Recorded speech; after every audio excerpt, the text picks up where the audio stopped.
All right, this is chapter 4. It will be a long night. Alone in the apartment while Mama was out shopping with Kirsty, Anne Marie and Ellen were sprawled on the living room floor playing with paper dolls. They had cut the dolls from Mama's magazines, old ones she had saved from past years. The paper ladies had old-fashioned hairstyles and clothes, and the girls had given them names from Mama's very favorite book. Mama had told Anne Marie and Ellen the entire story of Gone with the Wind, and the girls thought it was much more interesting and romantic than the king and queen tales that Kirsty loved. Come, Melanie, Anne Marie said, walking her doll across the edge of the rug. Let's dress for the ball. All right, Scarlet, I'm coming. Ellen replied in a sophisticated voice. She was a talented performer. She often played the leading roles in school dramatics. Games of the imagination were always fun when Ellen played. The door opened and Kirsty stomped in, her face tear-stained and glowering. Mama followed her with an exasperated look and set a package down on the table. I won't, Kirsty sputtered. I won't ever wear them. Not if you chain me in a prison and beat me with sticks. Anne Marie giggled and looked questioningly at her mother. Mrs. Johansson sighed. I bought Kirsty some new shoes, she explained. She's outgrown her old ones. Goodness, Kirsty, Ellen said. I wish my mother would get me some new shoes. I love new things, and it's so hard to find them in the stores. Not if you go to a fish store, Kirsty bellowed, but most mothers wouldn't make their daughters wear ugly fish shoes. Kirsten, Mama said soothingly, you know it wasn't a fish store, and we were lucky enough to find shoes at all. Kirsty sniffed. Show them, she commanded. Show Anne Marie and Ellen how ugly they are. Mama opened the package and took out a pair of little girl's shoes. She held them up and Kirsty looked away in disgust. You know, there's no leather anymore, Mama explained, but they found a way to make shoes out of fish skin. I don't think these are too ugly. Anne Marie and Ellen looked at the fish skin shoes. Anne Marie took one in her hand and examined it. It was odd looking, the fish scales were visible. But it was a shoe, and her sister needed shoes. It's not so bad, Kirsty, she said, lying a little. Ellen turned the one over in her hand. You know, she said, it's only the color that's ugly. Green, Kirsty wailed. I will never, ever wear green shoes. In our apartment, Ellen told her, my father has a jar of black ink. Would you like these shoes better if they were black? Kirsty frowned. Maybe I would, she said finally. Well then, Ellen told her, tonight, if your mama doesn't mind, I'll take the shoes back home and ask my father to make them black for you with his ink. Mama laughed. I think that would be a fine improvement. What do you think, Kirsty? Kirsty pondered. Could he make them shiny? She asked. I want them shiny. Ellen nodded. I think he could. I think they'll be quite pretty, black and shiny. Kirsty nodded. All right then, she said, but you mustn't tell anyone that they're fish, and I don't want anyone to know. She took her new shoes, holding them disdainfully, and put them on the chair. Then she looked up with interest at the paper dolls. Can I play too? Kirsty asked. Can I have a doll? She squatted beside Anne Marie and Ellen on the floor.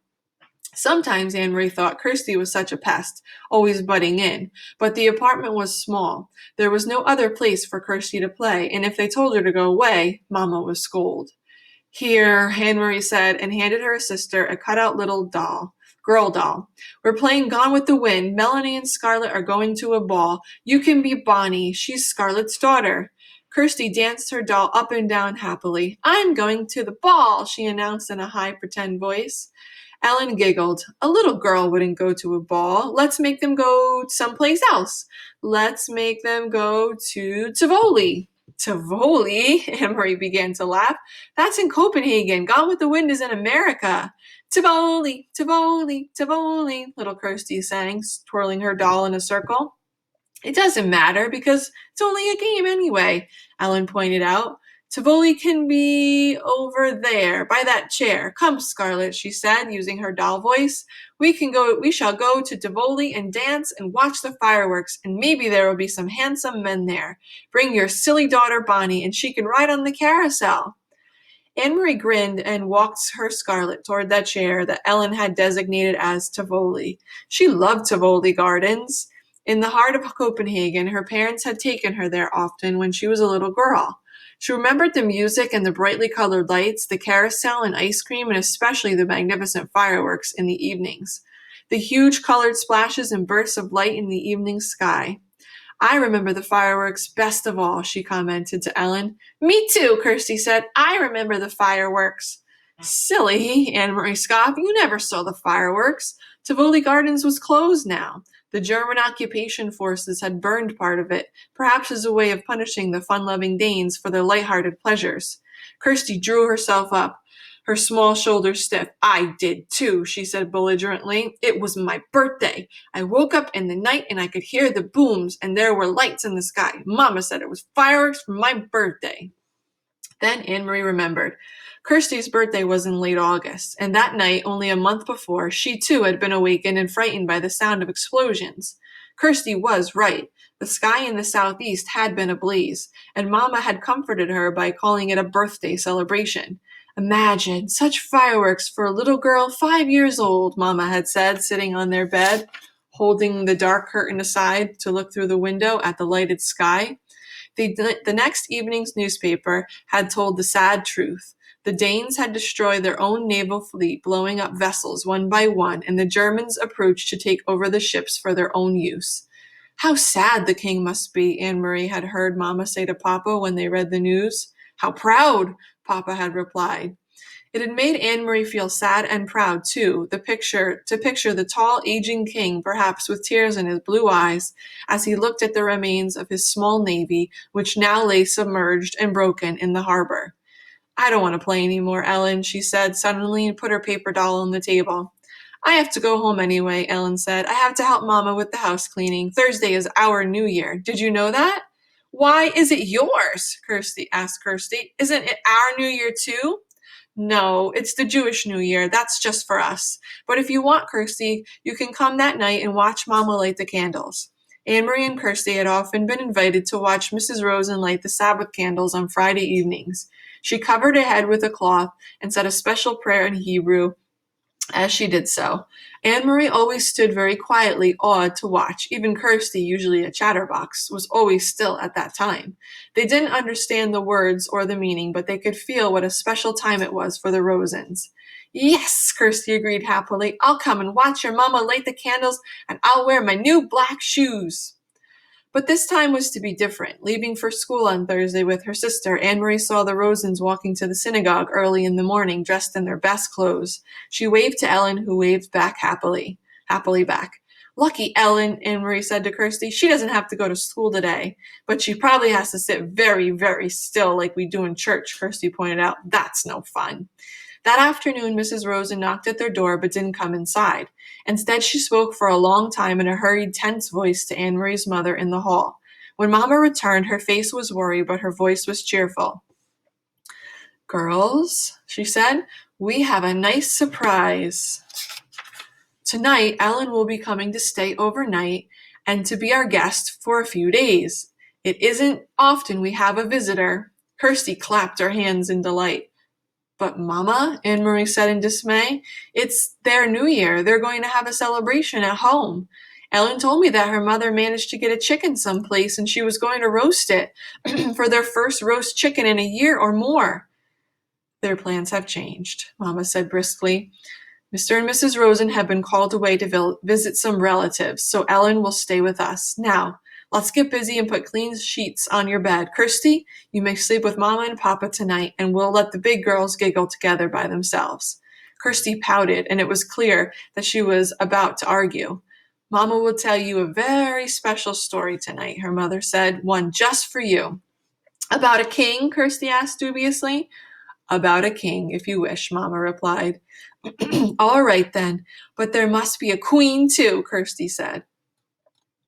Though Mrs. Rosen had sent her chicken to the Johansons and Mama made a lovely dinner large enough for second helpings all around, it was not an evening of laughter and talk. Ellen was silent at dinner. She looked frightened. Mama and Papa tried to speak of cheerful things, but it was clear that they were worried, and it made Anne-Marie worry too. Only Kirsty was unaware of the quiet tension in the room. Swinging her feet in their newly blackened and shiny shoes, she chattered and giggled during dinner. Early bedtime tonight, little one, Mama announced after the dishes were washed. We need extra time for a long story, I promised, about the king and the queen. She disappeared with Kirsty into the bedroom. What's happening? Anne-Marie asked when she and Ellen were alone with Papa in the living room. Something's wrong. What is it? Papa's face was troubled. I wish that I could protect you children from this knowledge, he said quietly. Ellen, you already know. Now we must tell Anne-Marie. He turned to her and stroked her hair with his gentle hand.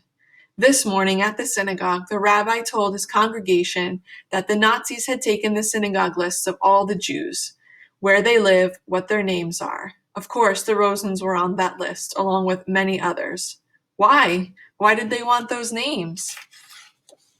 They plan to arrest all the Danish Jews. They plan to take them away, and we have been told that they may come tonight. I don't understand. Take them where? Her father shook his head. We don't know where, and we really don't know why. They call it relocation. We don't even know what that means. We only know it is wrong and it is dangerous and we must help. Anne-Marie was stunned. She looked at Ellen and saw her best friend was crying silently. Where are Ellen's parents? We must help them, too. We couldn't take all three of them. If the Germans came to search our apartment, it would be clear that the Rosens were here. One person we can hide, not three. So Peter has helped Ellen's parents go elsewhere. We don't know where. Ellen doesn't know either, but they are safe. Ellen sobbed aloud and put her face in her hands. Papa put his arm around her. They are safe, Ellen. I promise you that. You will see them again quite soon. Can you try hard to believe my promise? Helen hesitated and nodded and wiped her eyes with her hand. But Papa, Anne-Marie said, looking around the small apartment with its few pieces of furniture, the fat stuffed sofa, the table and chairs, the small bookcase against the wall. You said we would hide her. How can we do that? Where can she hide? Papa smiled. That part was easy. It will be as your mama said. You two will sleep together in your bed, and you may giggle and talk and tell secrets to each other. And if anyone comes, Ellen interrupted him. Who might come? Will it be the soldiers, like the ones on the corners? Anne-Marie remembered how terrified Ellen had looked the day that when the soldier questioned them on the corner. I really don't think anyone will, but it never hurts to be prepared. If anyone should come, even soldiers, you two will be sisters. You are together so much, it will be easy for you to pretend that you are sisters. He rose and walked to the window. He pulled the lace curtain aside and looked down into the street. Outside it was beginning to grow dark. Soon they would have to draw the black curtains that all Danes had on their windows. The entire city had to be completely darkened at night. In a nearby tree, a bird was singing. Otherwise, it was quiet. It was the last night of September. Go now and get into your nightgowns. It will be a long night. Anne-Marie and Ellen got to their feet. Papa suddenly crossed the room and put his arms around both of them. He kissed the top of each head. Anne-Marie's blonde one, which reached to his shoulder, and Ellen's dark hair, the thick curls braided, as always, in pigtails. Don't be frightened, he said to them softly. Once I had 3 daughters. Tonight I am proud to have 3 daughters again.